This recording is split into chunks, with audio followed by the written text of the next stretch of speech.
Coming up tonight on the local game, we'll take a look at Adelaide City's form after 4 straight losses in the WNPL. They get a win, and in the State Leagues as well, Sturt getting a massive win, and Adelaide Uni a disappointing loss. Plus, a brand new segment with David Grant. That's all to come in tonight's episode of The Local Game.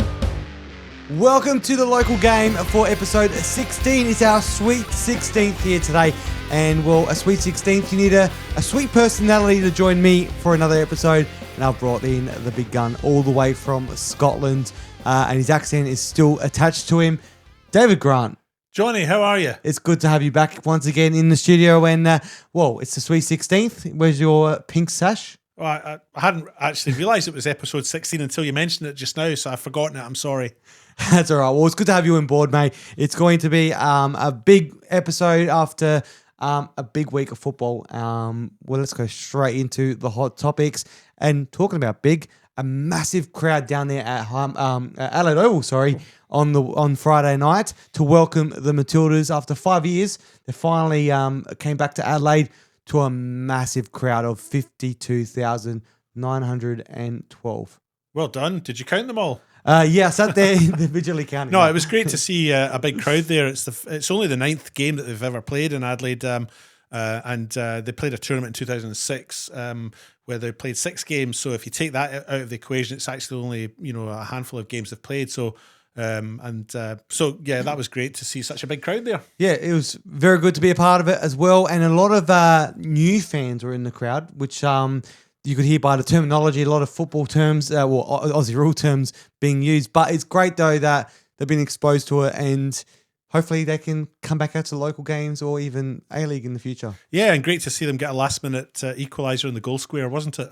Yeah, exactly. A very last-minute goal as well. But a great way to end it, though. It's exactly what they wanted. And my nephew, Odin, who was his first ever game as a 5-year-old, he loved it, seeing that goal. And Raiden, his first ever Matildas game, and I think his 5th or 6th ever football game overall, fell in love with it and loved the atmosphere. He was happy when they kicked the goal in the last minute. They were, yes. That's all they wanted to see, those kids. And there's a lot of kids out there. So hopefully they will be playing next year. Not my nephews, but hopefully they play one day. But any of those kids in the crowd, that could be turned into football fans. Yep, absolutely. And players. Well, also talking about a big milestone as well, becoming a life member inductee for 2024 is huge.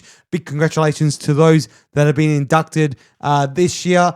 Some big names on there. Matthew Cream, he's a very well-known A-League referee. Yep. A great career he's had.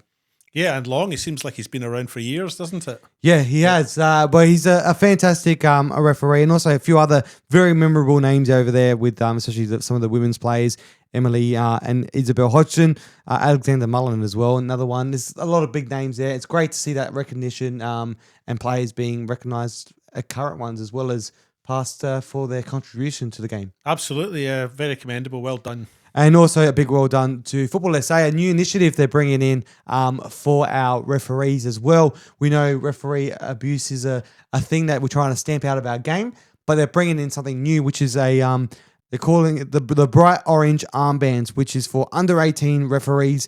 They'll be wearing these armbands to help people in the crowd know that the referee in the game is under 18, so that it can hopefully remind people of the values of passion, unity, and respect. Yeah, I mean, it's almost a shame that we have to highlight it and put a label effectively on a kid to remind everyone that they are just youngsters and they're there to do a job. Without referees, we don't have a game, so it's really important that they're given the respect they're due.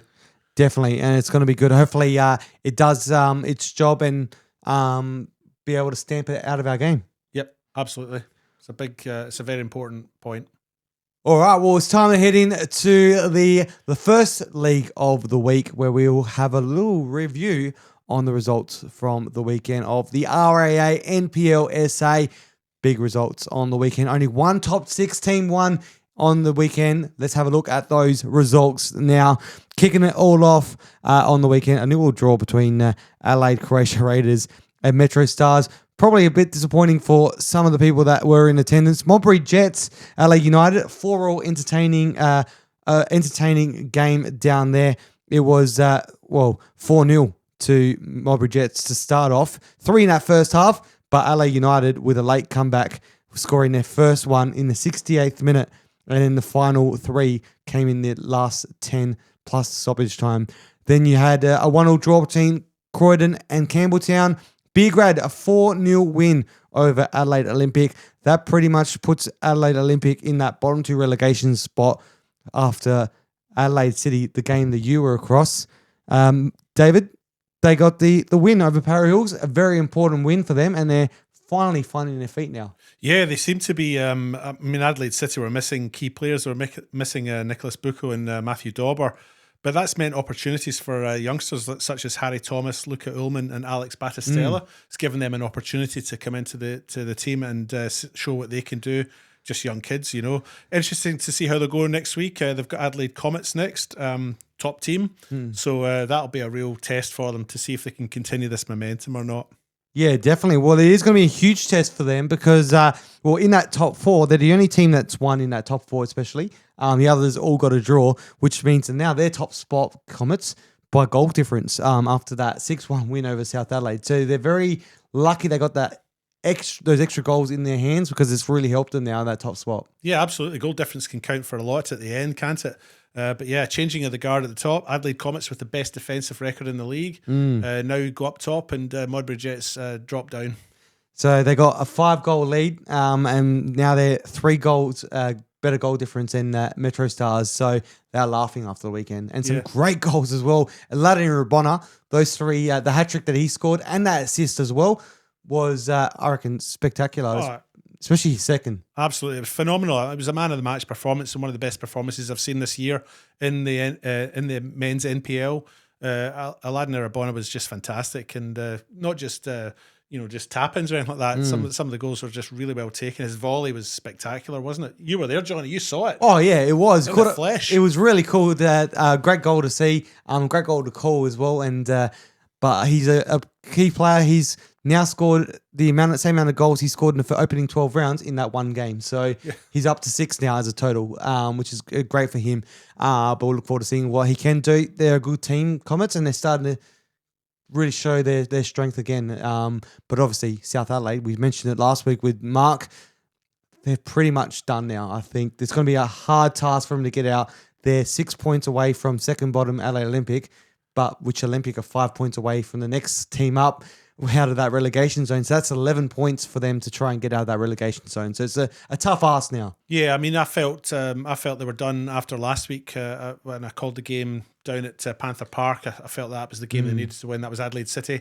And losing that, I think, just made it a bit difficult for them to recover. And losing again this week in such a big result with 6-1 or something like that, kind of feels like it's maybe a bridge too far. Yeah, it is. Well, there's some big shocking results in the State League 1 as well. Not only this league has the shocking results, but also State League 1 and State League 2 produces some good football. We are going to review those up next. Don't go anywhere. Stay with me, David.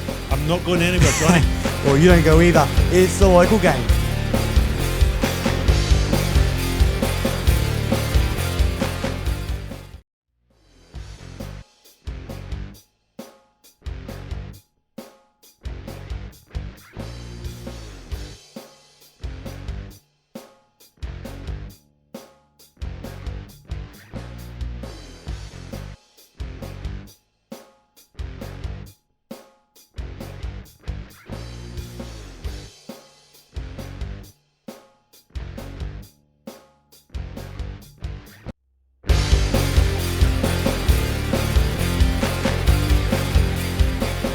Welcome back to the local game. Make sure you subscribe to Keko Media YouTube to not miss any of the action, and also head to Instagram and follow us at the local game, and you'll be able to catch all the content every single week. Thank you again for joining us. David, Johnny, time for the state leagues. Can't wait. Yes. What have we got? There were some great results on the weekend, some surprising ones as well as we head into the State League 1. Let's head into that as we check out those results.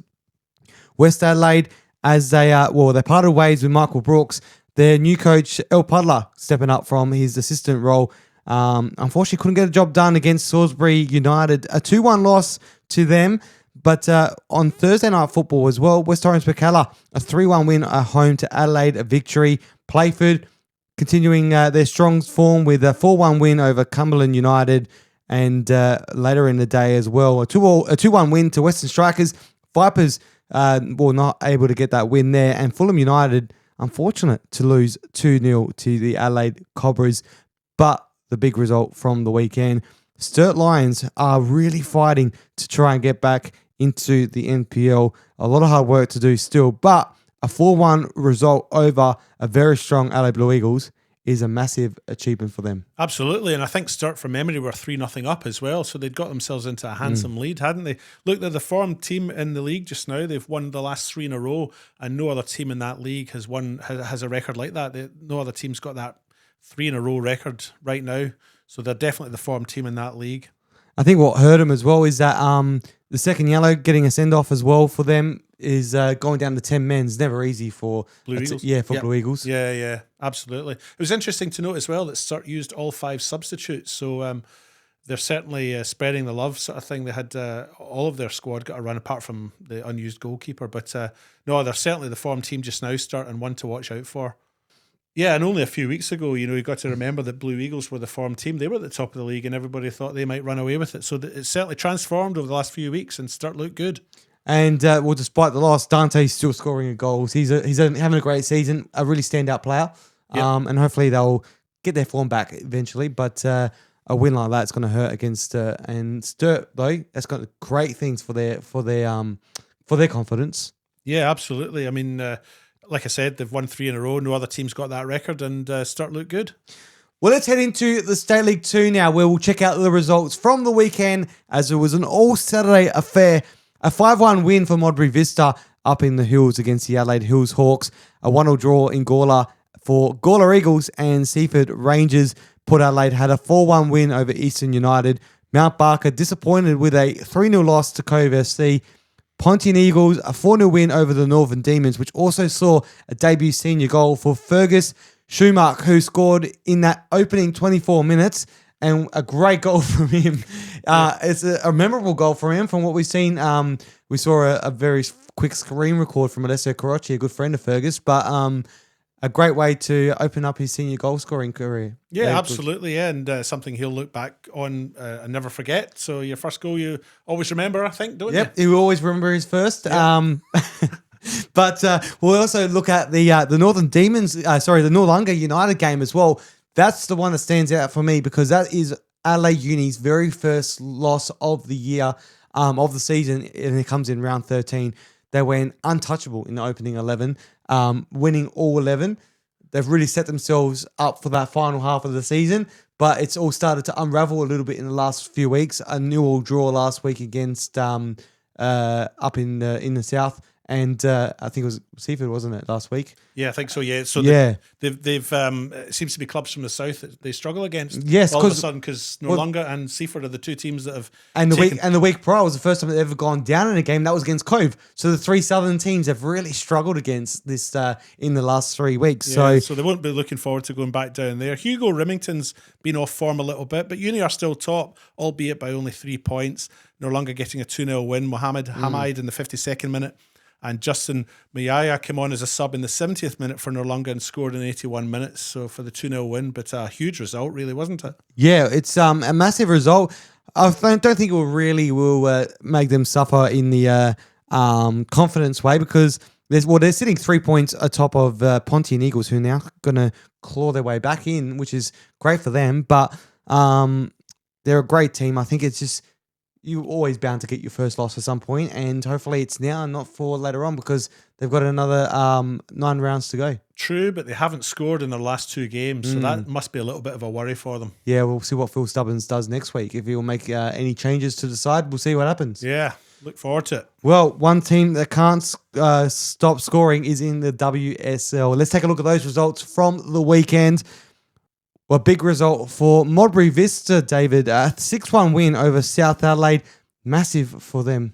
Yeah, big result for Modbury Vista. So they had the goal scorers there were Ella Smith. She got 2. Vanessa Reid, Aileen Marshall, Anastasia Nuttall and Danielle Harmer. The last two, Nuttall and Harmer, were both substitutes who came on and scored as well.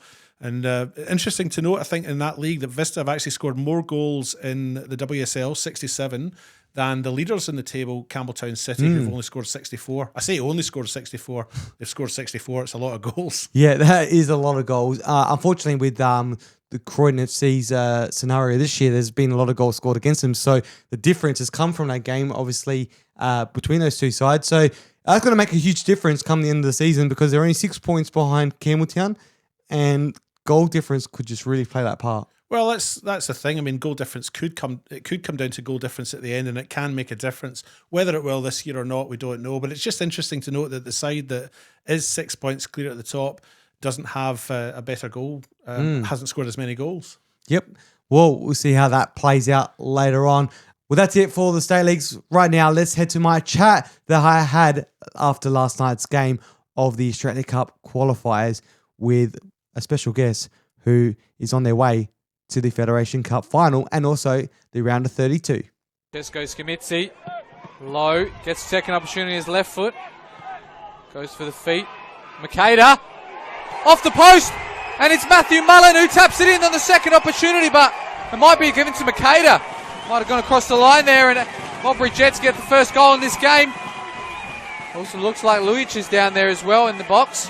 Referee listening to his assistance as well, but it looks like the goal's going to go ahead, and Modbury Jets are going to come away with a 1-0 lead. Bit of afters here as well.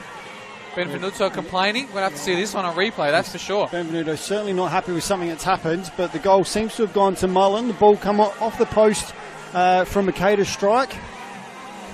But yeah, Benvenuto certainly not happy about something.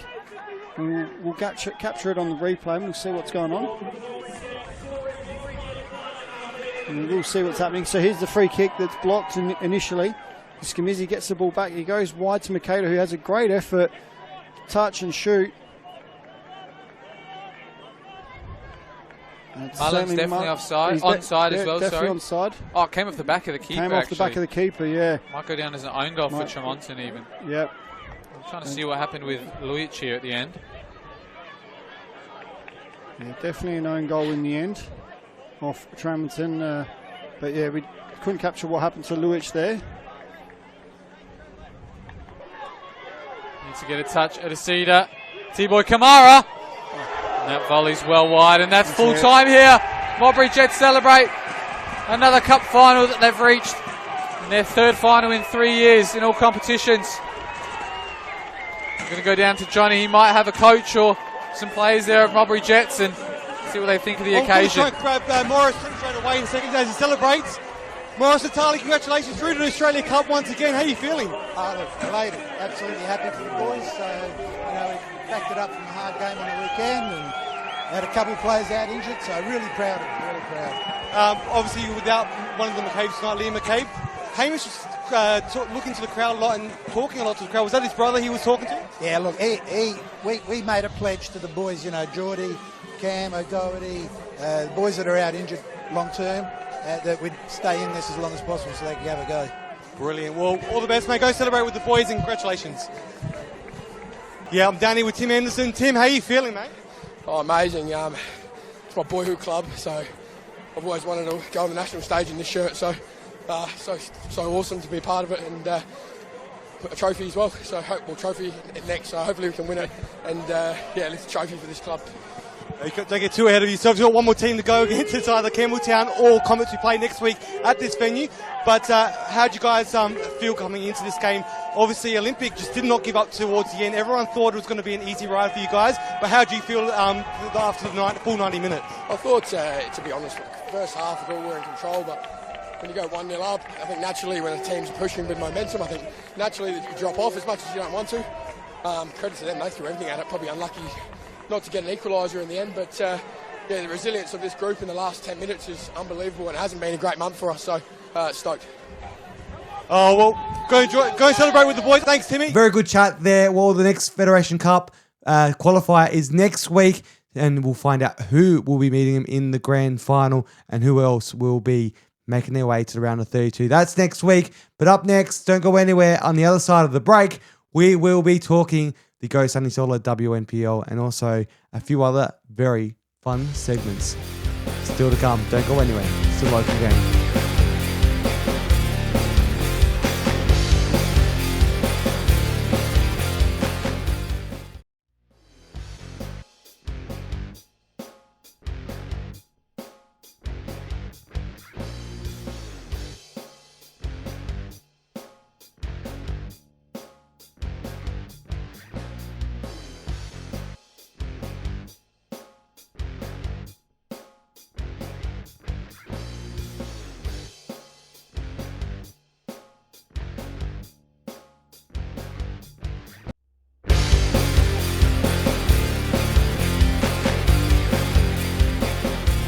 Welcome back to the local game. We have a new segment coming up very soon, Stars and Their Cars. But, don't go anywhere for that because that's coming up soon. But we still got one more league to go through, and that's the results from the Go Sunny Solar WNPL.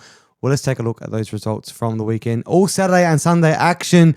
Well, Saturday, a win for Adelaide City. A 2-0 win over West Torrens Bacala with a couple of former, some A-League players that are former LA City players in that West Orange Bacala squad. But LA City got their first win after 4 straight losses. A LA Uni 1-0 win to LA Comets. A big shock down there. West Metro United getting a 1-0 over Flinders United. But the Sunday games are the ones that stand out the most, with West Adelaide continuing their great form. A 4-0 win over Salisbury Inter, and NTC a 2-0 win over Sturt, which means Sturt are really, really struggling to score a goal. Yeah, no, Johnny, Sturt are really struggling to score. They haven't scored since Florence Russell converted in round 4, the 33rd minute of round 4. That's 507 minutes of football without scoring a goal. It's a long time, isn't it?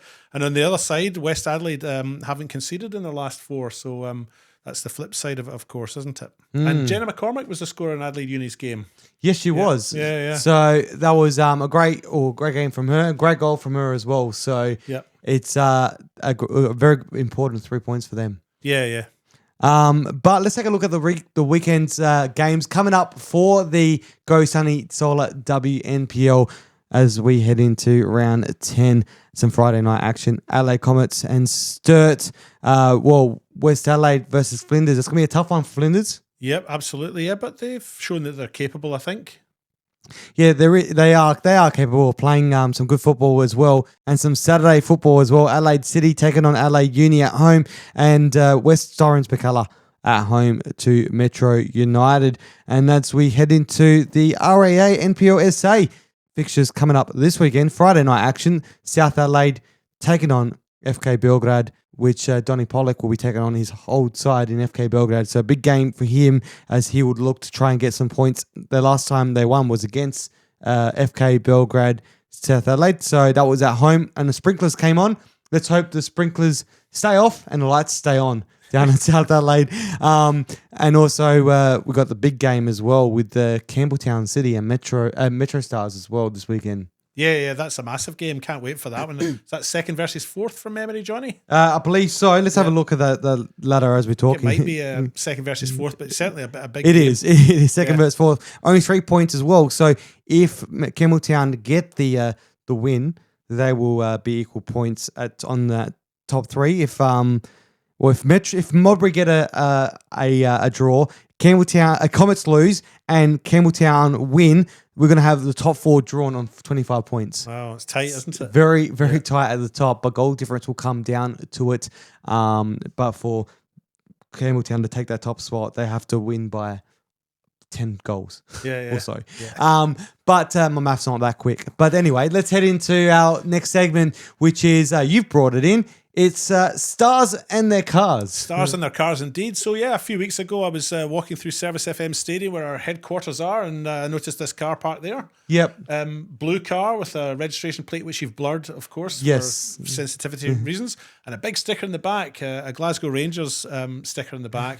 Made my way into Service FM, and who should I see sitting in the main stand but Tony Vidmar? And of course, Rangers is one of his former clubs. Yep. I know he's very fond of them and obviously keeps ties with them. So, well, that could be his car, maybe. Could be. There's no doubt in my mind that it is his car. Well, the one thing is, when you see people, you have an idea of what their car would be. You see someone, you go, they're definitely a mini person or mini car, or they definitely own a Ferrari, or they definitely own a Ute. You can just tell. And then he looks like he would have a blue car with Rangers stickers, just to really go back to his heritage. But the make and the model, everything, and the condition of the car, everything about it just sang out Tony Vidmar to me. So well, he was down stars there, in their cars there. There we go. That is stars and their cars. If you see any cars around that could belong to a star, send them through to our inbox. Well, there you go. I love when you come in, you bring a new segment. We've actually got to make sure that's not trademarked with Seinfeld, with his Jerry Seinfeld's coffee, comedians in cars drinking coffee. Close enough. Stars in cars. We'd be fine in a court of law, I think. With football stickers or something like that along those lines. Anyway, well, let's head into a segment that has a better ring to it, and that is Press for Time with Antonis Pagonis.